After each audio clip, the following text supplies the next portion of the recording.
ये बात है 1998 की, जब पंकज त्रिपाठी थिएटर के साथ साथ एक होटल में काम भी किया करते थे ताकि उनका खर्चा निकल सके।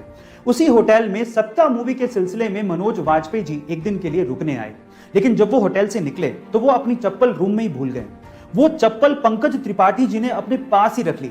जब कुछ सालों बाद पंकज त्रिपाठी जी भी सफल हो गए और जब वो मनोज वाजपेयी जी से मिले तो उन्होंने इस इंसिडेंट के बारे में मनोज वाजपेयी जी को बताया और कहा कि उनकी चप्पल उन्होंने रख ली थी।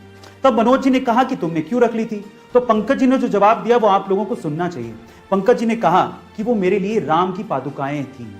इतना ज्यादा रिस्पेक्ट वो मनोज वाजपेयी जी को करते हैं। गाइस, आपको एक्टिंग के लिविंग लेजेंड्स के बारे में जान के कैसा लगा चैट सेक्शन में जरूर लिखेगा और ऐसे अमेजिंग वीडियोस के लिए शेयर, सब्सक्राइब एंड लाइक। मिलते हैं अगली वीडियो में।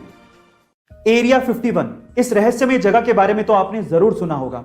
यूएस की यह जगह एलियंस और यूएफओ जैसी मिस्टीरियस चीजों के लिए फेमस है, लेकिन क्या आपको पता है कि एरिया 51 जैसी जगह इंडिया में भी है? जी हां गाइस, आप ठीक सुन रहे हैं। इंडिया चाइना बॉर्डर पे एक डिस्प्यूटेड एरिया है जहां पर किसी भी आम आदमी को जाने की इजाजत नहीं है। वहां पर यूएफओ को देखे जाने की बात लगातार कही जाती रही है। इस एरिया का नाम है द कोंकाला पास, जो कि लद्दाख में है। गाइस, वहां के आसपास के लोगों का यह दावा है कि उन्होंने वहां पे यूएफओज देखी हैं। इनफैक्ट ये भी हो सकता है कि इंडियन गवर्नमेंट और चाइनीज गवर्नमेंट को इसके बारे में पता हो, लेकिन हम आम लोगों के लिए आज भी ये एक रहस्य है। आप इसे गूगल पे भी सर्च कर सकते हैं। आपको इसके बारे में जान के कैसा लगा कमेंट सेक्शन में जरूर लिखेगा और ऐसे अमेजिंग वीडियोस के लिए शेयर, सब्सक्राइब एंड लाइक। मिलते हैं अगली वीडियो में। कभी कभार छोटी सी चीज को लेके घरों में पार्टनर्स या फिर पति पत्नी के बीच में झगड़ा शुरू हो जाता है। हमारे ओपिनियंस मैच नहीं करते और इसीलिए हम लोग आर्ग्यूमेंट करना शुरू कर देते हैं और सेल्फ कंट्रोल ना होने की वजह से स्थिति बद से बदतर होती चली जाती है। और अगर आप ऐसी सिचुएशन से बचना चाहते हैं तो सबसे पहले जैसे ही आपको महसूस हो कि आर्ग्यूमेंट या झगड़ा शुरू होने वाला है, अपने आप को 10 मिनट के लिए उस सिचुएशन से दूर कर लीजिए और कम से कम 10 मिनट तक आप किसी भी बात का जवाब ना दीजिए और हो सके तो बाथरूम जाइए और उस हाथ से ब्रश कीजिए जनरली जिस हाथ से आप ब्रश नहीं करते हैं, जिससे आपका दिमाग उस प्रॉब्लम को एक नए सिरे से सोचेगा और हो सकता है कि आपको सॉल्यूशन भी मिल जाए और आपका इससे सेल्फ कंट्रोल भी बढ़ना शुरू हो जाएगा। गाइस, एक बार आजमा के देखिए, ये मेरा ट्रिक है। आपको ये जान के कैसा लगा चैट सेक्शन में जरूर लिखेगा और ऐसी अमेजिंग वीडियोस के लिए शेयर, सब्सक्राइब एंड लाइक। मिलते हैं अगली वीडियो में। इलॉन मस्क को मार्स से बहुत प्यार है। वो मार्स पे इंसानों की सेल्फ सस्टेनेबल बस्ती बसाना चाहते हैं, पर सवाल यह है कि मार्स ही क्यों? क्या किसी और प्लेनेट पे ये पॉसिबल नहीं है? तो इस पे इलॉन मस्क ये कहते हैं कि हमारे सोलर सिस्टम पे हमारे पास ऑप्शंस ही क्या हैं। मरकरी सन के बहुत पास है, जिस पे बहुत ज्यादा गर्मी पड़ती है जो हम सहन नहीं कर सकते। वीनस, जिस पे एसिड की बारिश होती है। जुपिटर एंड सैटर्न, जो कि गैसेस प्लेनेट है, अगर खड़े होंगे तो जमीन ही धंस जाएगी। हाँ, सैटर्न के मून टाइटन पे पॉसिबिलिटी है, लेकिन वो हमसे बहुत दूर है। अर्थ का मून, इस पे वायुमंडल ही नहीं है, तो ले दे के हमारे पास सबसे अच्छा ऑप्शन मार्स ही है। गाइस, इसीलिए एलॉन मस्क मार्स पे इंसानों की बस्ती बसाना चाहते हैं। आपको ये फैक्ट जान के कैसा लगा चैट सेक्शन में जरूर लिखेगा और ऐसे अमेजिंग वीडियोस के लिए शेयर, सब्सक्राइब एंड लाइक। मिलते हैं अगली वीडियो में। योगा क्या सिर्फ भारत में ही पॉपुलर है? क्या सिर्फ हिंदू धर्म के लोग ही योगा को अपनाते हैं और उसे करते हैं? नहीं, अब ये अपनी सीमाएं लांघ चुका है, देश के हिसाब से भी और धर्म के हिसाब से भी। मैं आपकी जानकारी के लिए आपको बता दूं कि विश्व के बहुत से देश इसे अपना रहे हैं, वहां के लोग योगा कर रहे हैं। इनफैक्ट हमारे पड़ोसी देश पाकिस्तान में भी योगा पॉपुलर होने लगा है। पाकिस्तान के बहुत से इंस्ट्रक्टर योगा सिखा भी रहे हैं और वहां के लोग इसे सीख भी रहे हैं। वहां के बहुत से पार्कों में आपको सुबह सुबह लोग योगा करते दिख जाएंगे। गाइस, कराची और लाहौर के लोग भी ये समझने लगे हैं कि अगर हमें कोरोना जैसी महामारी से बचना है और अपने आप को तंदुरुस्त रखना है तो योगा बहुत जरूरी है। इसे कभी किसी देश या धर्म से जोड़कर नहीं देखा जाना चाहिए। आपका इसके बारे में क्या विचार है कमेंट सेक्शन में जरूर लिखेगा और ऐसे अमेजिंग वीडियोस के लिए शेयर, सब्सक्राइब एंड लाइक। मिलते हैं अगली वीडियो में। इंग्लिश में ऐसे बहुत से वर्ड्स हैं जिनके बारे में हमें अच्छे से पता नहीं होता, इसी वजह से हम उन्हें गलत तरीके से इस्तेमाल करते हैं। उन्हीं में से 2 वर्ड्स हैं पॉइजनस एंड वेनमस। गाइस, मान लीजिए कि आपने कोई ऐसी चीज खाई है या फिर ऐसा कोई एनिमल खाया है जो कि जहरीला है, जिसकी वजह से आपकी मौत हो गई है। इन दैट केस वो चीज या फिर वो एनिमल आपके लिए है पॉइजनस। लेकिन अगर कोई एनिमल आपको बाइट करे या खाए और उसकी वजह से आपकी मौत हो जाए, इन दैट केस वो आपके लिए पॉइजनस नहीं है, वो आपके लिए है वेनमस। जैसे कि स्नेक आपके लिए है वेनमस। क्या इसके पहले तक इफेक्ट आपको पता था? और अगर नहीं पता था तो कमेंट सेक्शन में जरूर लिखेगा और ऐसी अमेजिंग वीडियोस के लिए शेयर, सब्सक्राइब एंड लाइक। मिलते हैं अगली वीडियो में। झंडू बाम, इस कंपनी को सन 1910 में झंडू भट्ट जी ने शुरू किया था, जिसे सन 2008 में इमामी कंपनी ने खरीद लिया था। लेकिन इसकी असली किस्मत पलटी सन 2010 में जब सलमान खान की मूवी दबंग रिलीज हुई।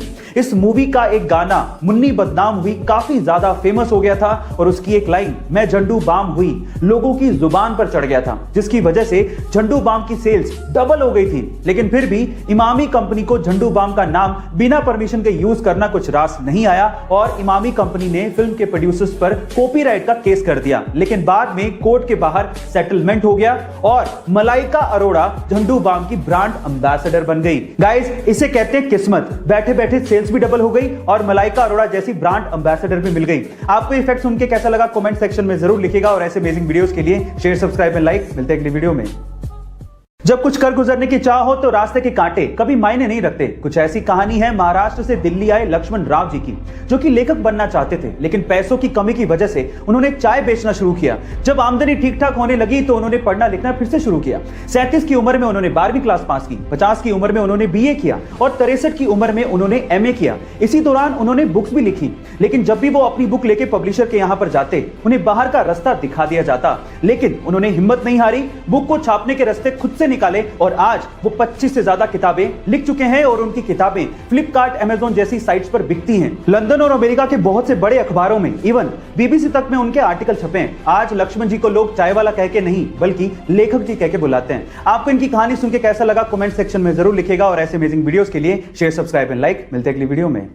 बहुत से ऐसे आम लोग हैं जो कि अपने खुद के घर का सपना पूरा करना चाहते हैं, लेकिन एक तो प्रॉपर्टी के दाम और ऊपर से उस घर को बनाने का खर्चा, ये पैसा इतना ज्यादा होता है कि उसका सपना सपना ही रह जाता है। लेकिन पर अब शायद अंडर प्रिविलेज लोगों के अपने घर का सपना पूरा हो सकता है, क्योंकि तेलंगाना की 23 साल की सिविल इंजीनियर पेराला मनासा ने इसका एक सॉल्यूशन निकाला है। उन्होंने सीवरेज पाइप्स को यूज करते हुए अफोर्डेबल और ब्यूटीफुल घर बनाए हैं, जिसकी कीमत मात्र 3.5 लाख रुपए से 5.5 लाख रुपए के बीच में है, जिसे मात्र 15 दिनों में तैयार किया जा सकता है। सबसे मजे की बात यह है कि आप अपने घर को कहीं भी मूव कर सकते हैं। गाइस, आपको पेराला मनासा की मेहनत और उनकी ये सोच कैसे लगी कमेंट सेक्शन में जरूर लिखिएगा और ऐसे अमेजिंग वीडियोस के लिए शेयर, सब्सक्राइब एंड लाइक। मिलते हैं अगली वीडियो में। जब कंपनियां अपने प्रोडक्ट की मार्केटिंग कुछ अलग तरीके से करती हैं तो उनके प्रोडक्ट के बिकने के चांसेस उतने ही ज्यादा होते हैं, क्योंकि मार्केटिंग एक तरह की आर्ट है। और कुछ ऐसा ही किया प्यूमा ने।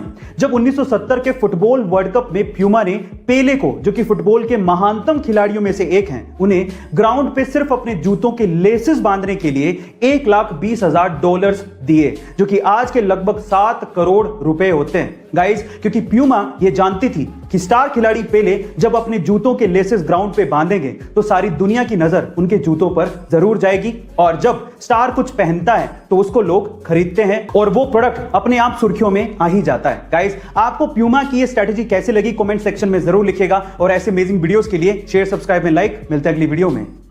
कोरोना की इस महामारी में अगर सबसे ज्यादा बुरे दिन किसी को देखने पड़े हैं तो वो है गरीब और मजदूर परिवार।